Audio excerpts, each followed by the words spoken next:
A university in Luzon showcases innovative planting method resilient to all weather conditions. Mobile journalist Francis Orsho with the details.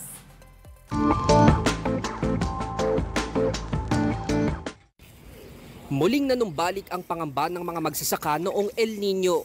Pero sa pagkakataong ito, dahil naman sa nagbabadyang epekto ng La Nina. Ang mga eksperto mula sa Central Luzon State University at pakikipagtulungan ng Department of Science and Technology may ibinibidang solusyon. Isang makabagong paraan ng pagtatanim na swak daw kahit may kalamidad. Ito ang Tower Garden.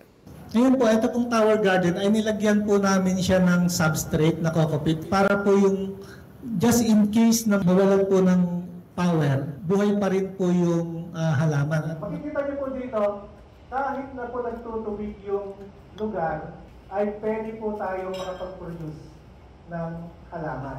Pwede dito sa binansagang garden for all seasons ang lettuce, spinach, basil, kamatis at iba pang leafy vegetables. Para itong hydroponic system na pina-level up. May 50 naka-vertical o patayong PVC pipes na may taas na 6 na talampakan. Mataas kaya hindi aabutin ng baha. May sarili rin itong irigasyon na pinatatakbo ng solar energy. Dumadaloy ang tubig sa pamamagitan ng water pipeline na direktang nakadugtong sa ibabaw ng bawat tower. Dahil every drop counts, ang sobrang tubig na pandilig, babalik lang sa imbakan ng tubig. Ngayon, sinusubukan na raw nila ito sa eskwelahan.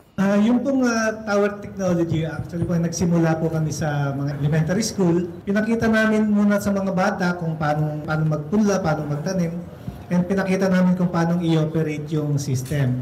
And base po doon sa aming obserbasyon sa kanila, yung pong aming mga patraining, ay parang nag-i-enjoy naman sila and mas nagugustuhan na nilang mag-garden. Ngayon, nasa 8 paaralan na at iba pang ahensya sa Nueva Ecija, Bulacan, Pampanga at Tarlac ang merong Tower Garden. Sa mga gusto rin ng ganitong sistema, maaring makipag-ugnayan sa CLSU at DOST.